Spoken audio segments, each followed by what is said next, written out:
Hermanos, hoy continuamos y terminamos también con la parábola del hijo pródigo o el hijo perdido. Comenzamos la primera semana a hablar sobre los deseos, los anhelos del pecador. Y hablamos también la semana pasada sobre la verdad detrás del pecador. Y hoy queremos enfocarnos en los pensamientos de un pecador arrepentido. Es decir, hemos tenido todas estas parábolas y realmente estamos diciendo que la gracia de Dios guía al arrepentimiento. Vimos en las primeras dos parábolas la oveja perdida, en la que el pastor sale a buscar a la oveja. En la segunda parábola que tratamos de la moneda perdida, la mujer barrió toda su casa y buscó diligentemente a esa moneda perdida. Y explicamos que esto es lo que Dios hace con el pecador en su gracia, en su misericordia, con su amor. Y mis queridos hermanos, la situación que vemos con el hijo pródigo, es decir, el hijo que está perdido, la situación era crítica. Ustedes saben la historia, ¿verdad? ¿Cuántos conocemos la historia del hijo pródigo? Una historia fascinante, la pueden ver allí en Lucas capítulo 15. Llegó a una situación desesperante. Malgastó, por eso se llama el hijo pródigo, malgastó toda la herencia de su padre, la que había pedido anticipadamente, por simplemente ir detrás de los placeres del mundo. El asunto es que ahora lo había perdido todo. Es decir, lo único que tenía era hambre y miseria. Y sepan, mis queridos hermanos, muy bien, que el pecado nunca resulta en ningún fruto bueno. Es decir, los resultados de las tinieblas nunca son buenos. Se vio miserable, deseando, dice, si ustedes ven el versículo 16, deseando aún comer las algarrobas de los cerdos, y que aún ni eso le daban a él de comer. Y quiero que vean en esta historia todo esto que está ocurriéndole a él como algo que ocurre en la parte espiritual, en la vida espiritual del pecador. Fue en ese momento cuando él se acordó de que en la casa de su padre, él allí tenía riquezas, tenía sirvientes, él allí estaba bien y ahora estaba como un mendigo en el mundo. Y claro, no supo apreciarlo, ¿no? Hay un dicho que dice que no sabemos lo que tenemos hasta que lo perdemos, eso pasa.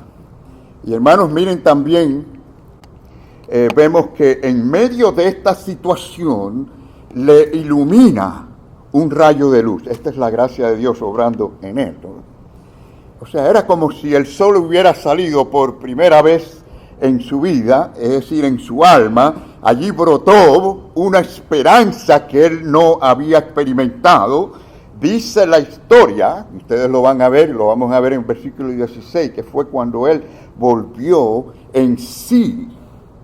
Y en este punto, hermanos, que nosotros podemos apreciar un ingrediente nuevo.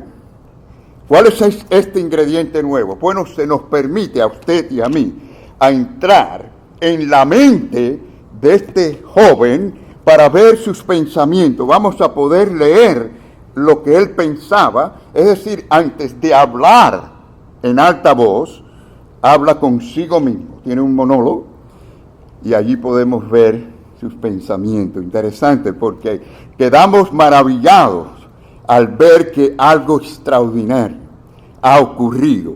Es decir, pasa de un estado, podemos decir, de locura a un estado de cordura. Bueno, hermanos, en primer lugar, miren, comprendiendo la gracia de Dios. Y esto es importante porque yo quiero que ustedes, yo sé que lo están viendo ahí arriba, es fácil, pero allí en su Biblia, en el capítulo 15 de Lucas, versículo 17, ustedes van a ver que dice, y volviendo en sí. Ese es el momento clave. Ahora, ¿qué es lo que hace que un hombre vuelva en sí? en este aspecto espiritual, en este aspecto en que puede ver la realidad espiritual de su vida delante de Dios. ¿Qué es lo que lo hace? Su inteligencia, es decir, su CI, de ninguna manera. El mundo está lleno de mujeres y de hombres inteligentes con un alto nivel de CI o IQ en inglés. Pero ¿saben qué? No aman a Dios. No son temerosos de Dios. No adoran a Dios. Así que la clave de todo lo que ocurre aquí, mis queridos hermanos, es la misma gracia de Dios, que a veces es difícil para nosotros comprenderla. No, pero miren cómo la Biblia lo dice. Yo quiero que lo vean como lo dice el apóstol Santiago, ¿no? En Santiago capítulo 1, versículo 18 dice, Él, ¿quién es Él? Dios mismo, de su voluntad, fíjense que no es la voluntad del hombre, es la voluntad de Dios. Dice, nos hizo nacer. Ahí está el volver en sí. Ese nacer, ese es el nuevo nacimiento, esa es la vida que Dios nos da, ¿no? La nueva vida. Nos hizo nacer por la palabra de verdad. O sea, nos dio vida a través de su palabra. Dios hace una cosa eficaz, hermanos, con su Santo Espíritu y con su palabra. ¿Para qué lo hace? Lo hace para que nosotros podamos tener vida donde no había, en relación con Dios. ¿Se dan cuenta que es en relación con Dios? Para que tengamos vista y oído donde el hombre estaba sordo y ciego. Y esta es la maravilla de lo que Dios hace a través de su gracia. Es decir, antes de él arrepentirse, podemos decir que estaba en lo espiritual fuera de sí. Yo sé que algunos van a decir, pastor, esto suena demasiado fuerte. Vamos a ver bíblicamente, a medida que vayamos más adelante, cómo la Biblia ve realmente esta situación. Estaba como fuera de sí. Es más, lo estaba antes de marcharse de la casa de su padre. Desde que empezó a desear, anhelar los placeres del mundo y la independencia de su padre, ya él estaba perdido. Solo que después lo demostró, ¿no? Ahora, la realidad es esta, hermano. Escuche bien. Mientras que el hombre viva para sí, según su voluntad, según sus deseos, según sus pasiones, según sus pecados, sean grotescos o no, fíjense, no discutimos el nivel o la cantidad de pecados ni nada de eso, simplemente que viven para sí y no para la gloria de Dios, su vida es una especie de locura. Es estar fuera de sí. Yo sé que algunos estarán diciendo, ¿cómo es eso, pastor? ¿Cómo es eso? Vamos a ir poco a poco, vamos a ir paso a paso. Miren, el hijo pródigo realmente experimentó lo que había dicho el profeta Isaías. Y yo quiero que vamos a ir un texto antes a ese que está puesto allí en la pantalla, un texto antes donde en Isaías, bueno, ese texto no lo tengo acá puesto, creo, pero en Isaías 5, si ustedes buscan Isaías 5, versículo 20, nos dice que había tomado, realmente esto es lo que hace el hombre pecador, toma lo amargo por dulce y lo dulce por amargo. Es decir, en este caso, y la oscuridad, las tinieblas por luz y la luz por oscuridad o tinieblas. Esto es lo que él se había hecho a sí mismo, se había hecho daño él a sí mismo. Ese mismo pasaje de Isaías 5, 20 es donde comienza diciendo que a lo bueno le dicen ¿qué? Malo, y a lo malo, bueno. Hermanos, no es eso lo que vemos hoy en el mundo alrededor. Eso es lo que está pasando, esto es lo que ocurre y aún en cada uno de los que no tienen a Cristo en su corazón, a Dios en su corazón, las cosas que él estima bueno, que tienen prioridad en su vida, son locuras delante de Dios. Saben que Charles Spurgeon predicó una vez un sermón, yo quiero leerle un pedacito nada más, donde él expresó esta situación a su congregación. Y miren, él dice esta parte así: tal vez hayan hombres aquí presentes hoy que están sumidos todavía en ese pasmo, ahí está la locura, en ese estar fuera de sí, en ese pasmo, es como un tipo de estupor espiritual. Dice: oh Dios del cielo, despiértalos. Hay algunos aquí que están moralmente desquiciados, fíjense en lo espiritual, que el Señor los restaure. ¿Y saben por qué podemos pedirle a Dios que restaure, que despierte a esta gente? Porque sabemos que Dios es el único que puede cambiar nuestras vidas, que puede transformarnos con el poder de la cruz de Cristo, con el poder de la resurrección del Señor. ¿Cuántos dicen amén? Miren, no fue hasta ese momento en que el hijo pródigo comenzó a ver la realidad de la vida y lo que realmente importaba. Entraba como en razón, vamos a decirlo así, ¿no? Como si fuera a recuperar el conocimiento espiritual.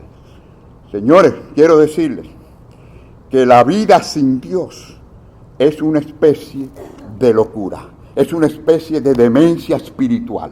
Y yo sé que algunos estarán diciendo, pastor, yo quiero ver eso en la Biblia, porque me suena muy fuerte eso.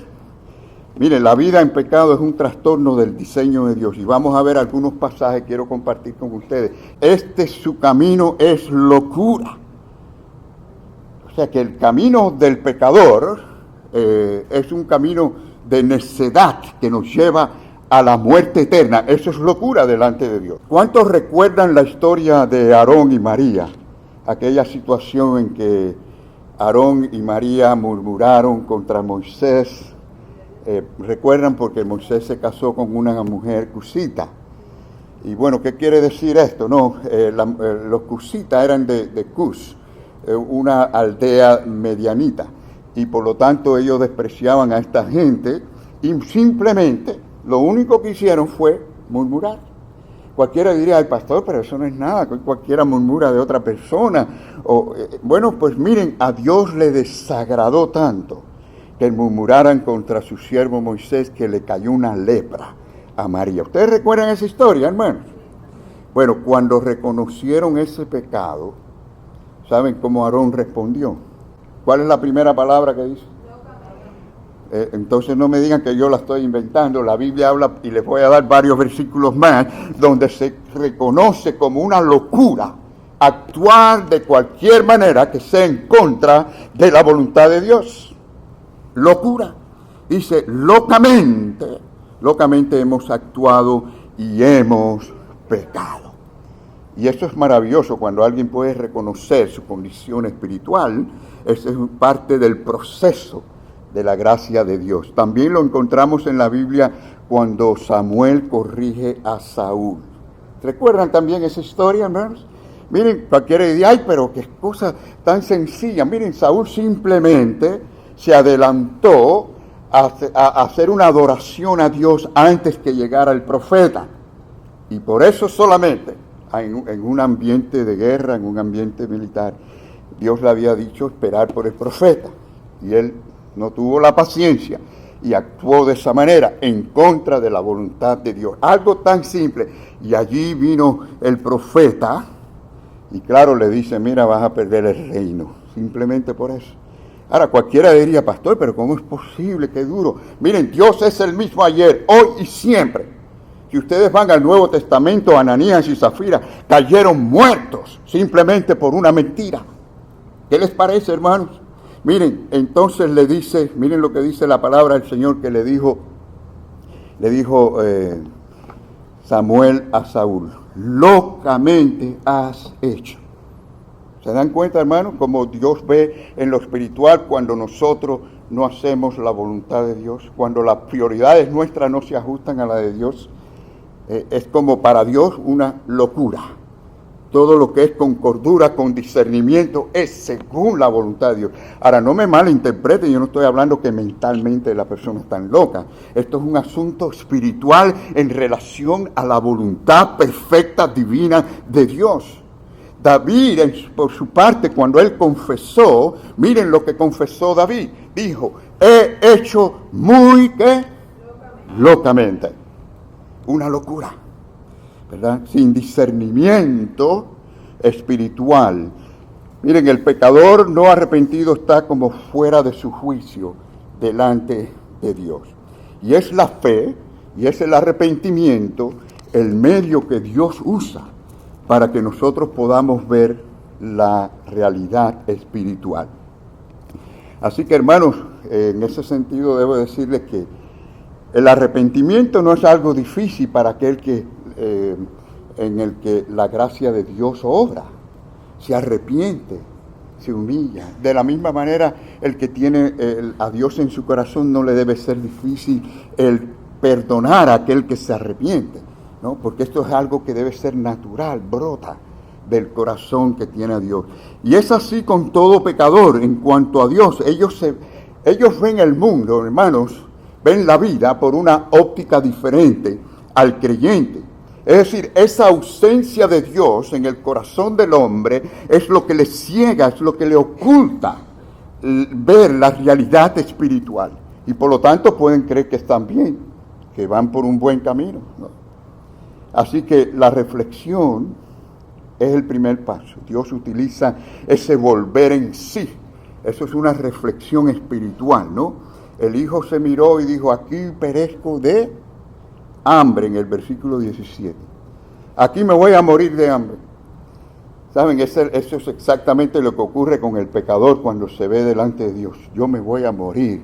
Tengo un hambre espiritual terrible. No soporto más. Y entonces comienza a ver a Jesucristo como el pan de vida, quien verdaderamente alimenta su corazón para siempre. Y el hombre, bueno, tocó fondo. Hermanos, yo no sé cuántos de ustedes han tenido momentos en su vida que han tocado fondo.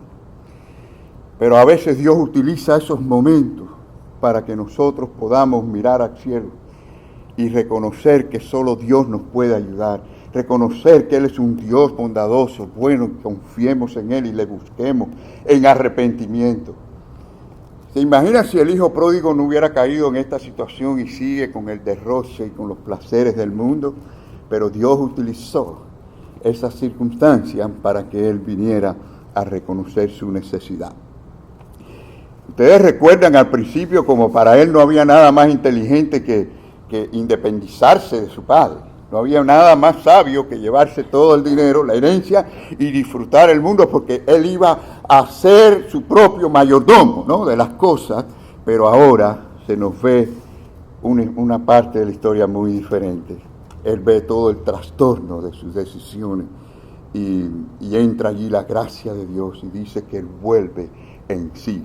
Ahora, ¿cuál es el proceso del pensamiento del que se arrepiente? Yo quisiera primero darles a ustedes una definición, ¿no?, de un diccionario bíblico. Hay varias definiciones de lo que es arrepentimiento. Y miren, yo quiero que ustedes oigan esta definición y vean si cabe en ustedes esta definición de lo que es arrepentimiento.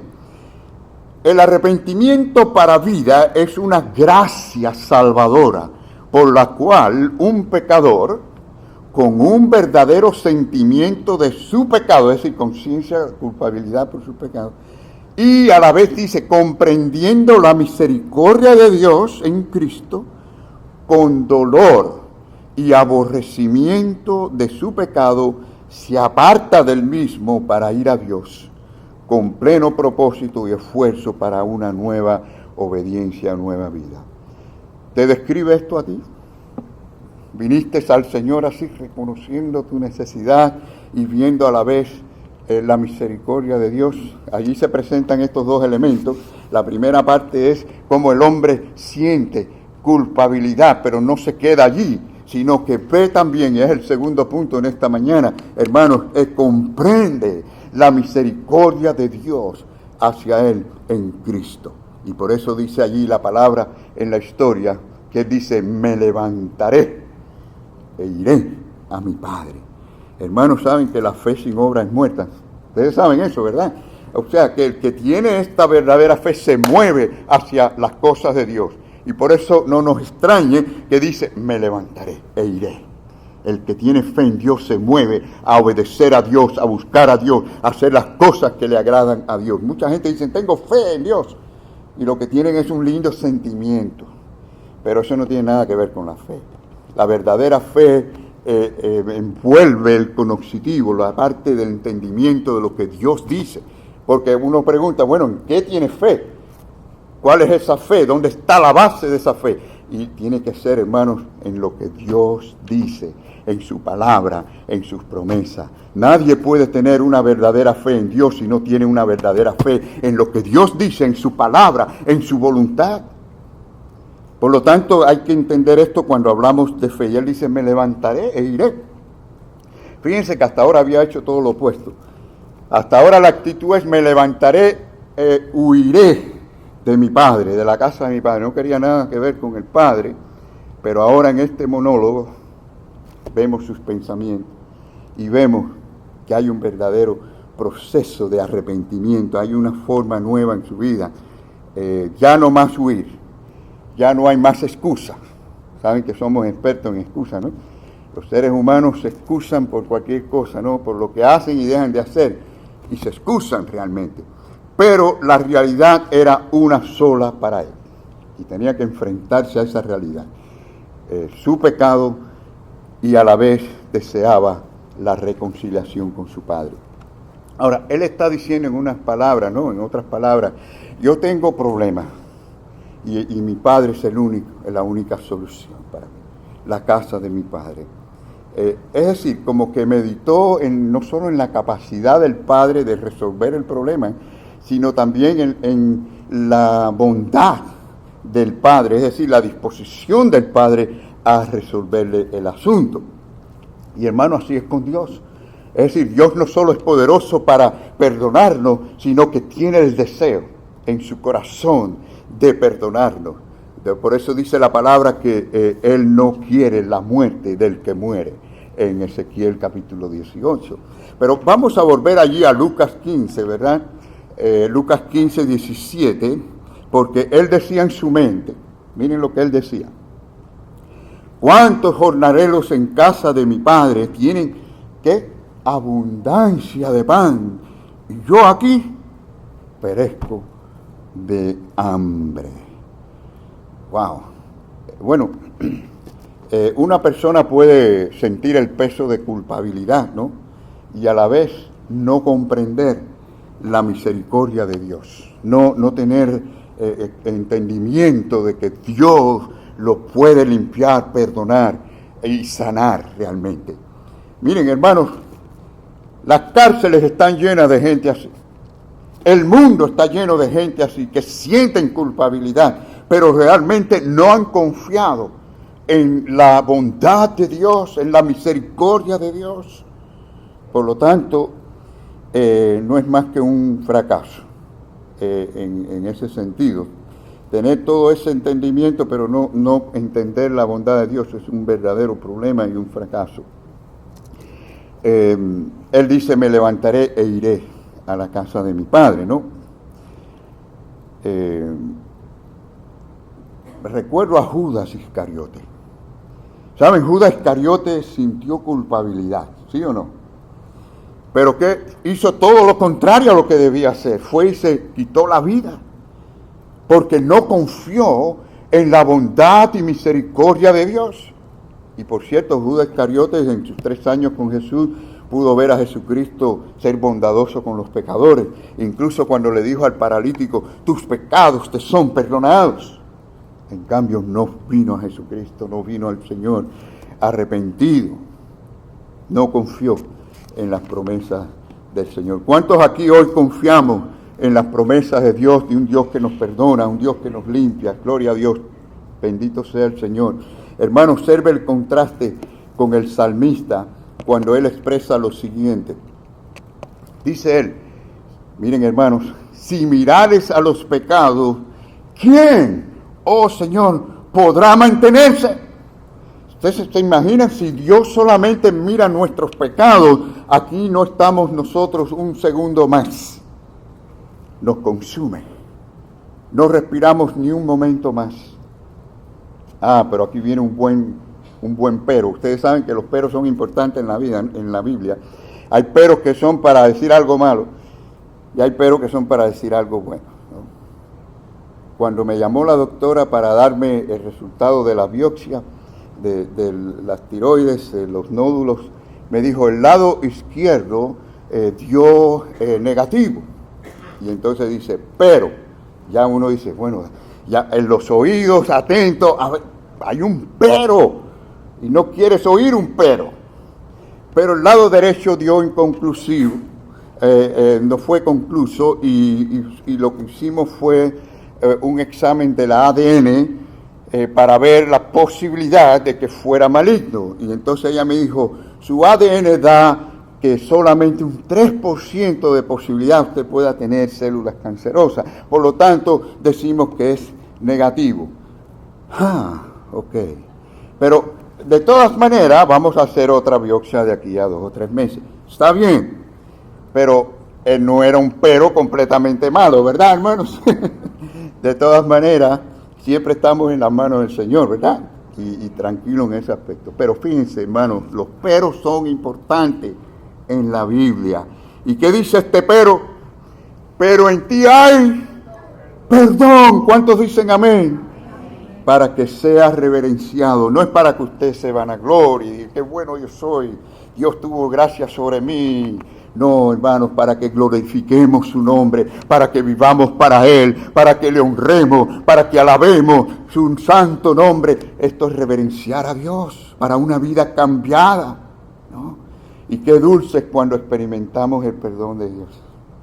¿Saben que cuando experimentamos el perdón de Dios, hay paz? Hay paz en el corazón. Cuando no hay paz, hermano, hay que venir en arrepentimiento delante del Señor y no descansar hasta que sintamos esa paz. Esa paz no nos puede dar a nosotros ninguna pastilla. Esa paz la da el Señor. Cristo dijo, mi paz os dejo, mi paz os doy. No como el mundo la da, es una paz exclusiva del Señor, hermanos.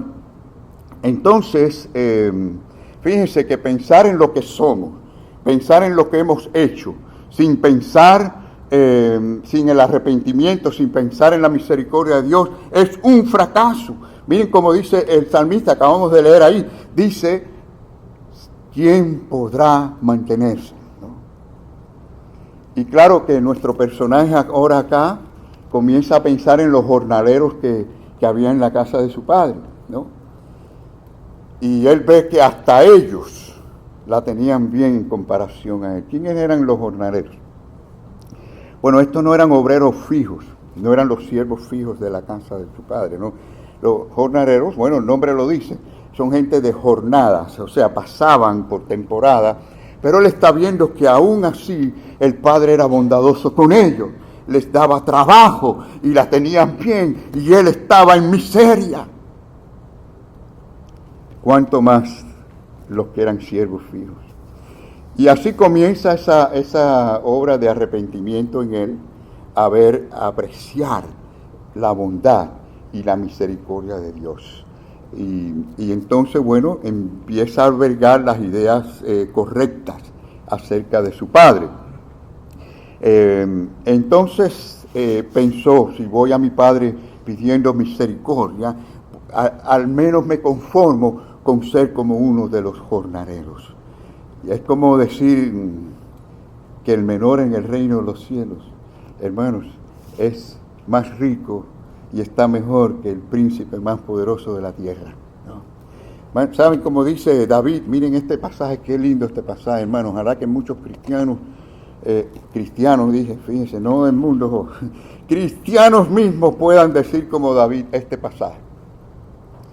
Mejor es un día en tus atrios que 1000 fuera de ellos. Miren cómo él decide sus prioridades. David dice, escogería antes estar a la puerta de la casa de Dios que habitar en las moradas de maldad. Hermanos, ¿cuántos cristianos hoy en día cambian por cualquier evento, por cualquier compromiso, la adoración a Dios? Y David nos enseña a nosotros, oye, todo debe estar rodeado, o sea, nuestras actividades deben de colocarse alrededor nuestro sin robarnos, sin quitarnos ese tiempo de adoración a Dios en la casa del Señor. Es decir, hay cosas que son para nosotros, deben de ser más especiales que otras. Y claro, él está viendo, el hijo pródigo, que la casa de su padre ahora era lo más grande. Él quisiera estar, aunque sea a la puerta de la casa de su padre, que estar en las condiciones que está ahora. A veces hay que tocar fondo para entender, apreciar esas oportunidades que Dios nos da en la vida, que después no podemos regresar atrás a buscarla, hermano. El tiempo es breve, muy breve, y tenemos que aprovecharlo. Miren, en tercer lugar, en esta mañana, comprendiendo la confesión del pecador, o del que se arrepiente. Él dice, me levantaré, dice el versículo, él dice que él dijo, me levantaré, iré a mi padre, ¿no? Y le diré que, Padre, he pecado contra el cielo y contra ti. No. ¿Qué trabajo le da a veces a los hombres en este mundo reconocer su pecado, verdad? Pero fíjense que todo aquello que él reconocía como su derecho para él disfrutar la vida, ahora lo ve como una desgracia, como una esclavitud, y ve que el pecado le engañó. Hermanos, ¿cómo le suena a usted la palabra pecado? Yo creo que es una palabra que el mundo no quisiera mencionar. Es más, la humanidad, si pudiera, la borrara de vocabulario, ¿no? Yo quiero que ustedes sepan esto. Todo predicador que no diga la verdad acerca del pecado o que oculte la verdad acerca del pecado es un falso predicador. La palabra pecado es claro que es una palabra fea porque Dios odia el pecado, pero es un término bíblico, vital. Dios mismo lo dejó allí plasmado en su santa y divina palabra. Y sepan algo, que el Señor no la puso allí en la Biblia como una cosa relativa. Ese es otro problema que estamos viendo hoy día, ¿no? El hombre quisiera hacerlo como relativo a las circunstancias o a sus deseos, opiniones. Dios puso esa palabra pecado en la Biblia como un asunto absoluto. El pecado es toda transgresión que ofende a la ley de Dios. El hombre peca por lo que hace. El hombre peca por lo que deja de hacer. El hombre peca por un pensamiento, a través de un pensamiento, a través de un deseo. Ahora, en esta parábola vemos que este joven reconoce, sin excusa, que es pecador. He pecado contra el cielo y contra ti, ¿no? Ya no hay más excusas, ¿no? Ahora detesta el orgullo que había en él. Y miren lo que dice en el versículo 19. Ya no soy digno de ser llamado tu hijo. Hazme como uno de tus jornaleros. No soy digno de... Esta es la actitud del pecador que se arrepiente. Tiene una actitud, no que yo merezco el cielo. No, al contrario, yo merezco el infierno. He ofendido al Dios eterno, al Dios santo. Pero yo me agarro de tu misericordia, de tu bondad. Y esto es maravilloso allí, ¿no? Cuando hay esta experiencia. Miren, David, en el Salmo 130, dice, de lo profundo, o sea, profundo de su corazón, clamaba a Dios, buscando la bondad de Dios, buscando la misericordia de Dios. Y es allí donde llega la bendición. Es allí donde llega la gracia de Dios, la bendición de Dios. Es decir, clamando al Señor, reconociendo nuestra necesidad. ¿Cuántos querrán hacer así en el día de hoy? Pero ¿saben qué, hermanos? Muchas personas aún recibiendo azotes en la vida, aún así endurecen su corazón ante Dios. Qué difícil es para el hombre o para muchos decir, Padre, he pecado contra ti, he pecado contra el cielo. Muchos están dispuestos a arriesgar la eternidad por tal de vivir la vida terrenal, que es tan breve, pero bien breve, haciendo lo que ellos quieran hacer. Y en lugar de ganar una amplia entrada por las puertas de oro al reino celestial, realmente están caminando a un lugar que desemboca en un lago de fuego ardiente que es inextinguible. Por eso vemos, hermanos, cuando hay un verdadero arrepentimiento, como el del hijo pródigo, que comienza a ver como algo maravilloso la casa de su padre. Y mis queridos hermanos, este es el mensaje. Señores, no vale la pena cambiar la ciudadanía celestial por las cosas de este mundo. Busquemos a Dios sobre todas las cosas, como lo más preciado, como lo más precioso para nuestra alma y nuestra vida. Que el Señor les bendiga a todos en esta mañana.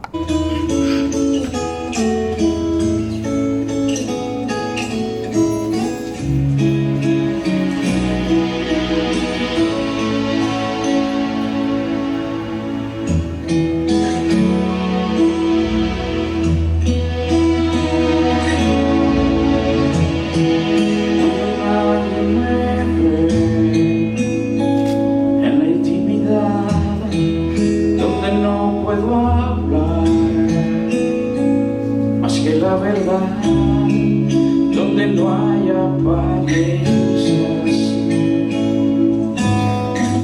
donde al descubierto queda mi corazón, allí soy sincero, allí mi apariencia de piedad se va, allí lo que cuenta, tu perdón lo que sustenta para estar de pie. Y no podría dar la cara si no fuera porque soy revestido de la gracia y la justicia del Señor. Si me vieran tal cual soy, se enterarían que es Jesús lo que han visto reflejado en mí. Tan solo fue su luz y es por su gracia y tu perdón que podemos ser llamados instrumentos de tu amor. Es por su gracia y tu perdón. Queda lejos de tu perfección y no podría dar la cara si no fuera porque soy revestido de la gracia y la justicia del Señor. Si me vieran tal cual soy, se enterarían que es Jesús lo que han visto reflejado en mí. Tan solo fue su luz y es por tu gracia y tu perdón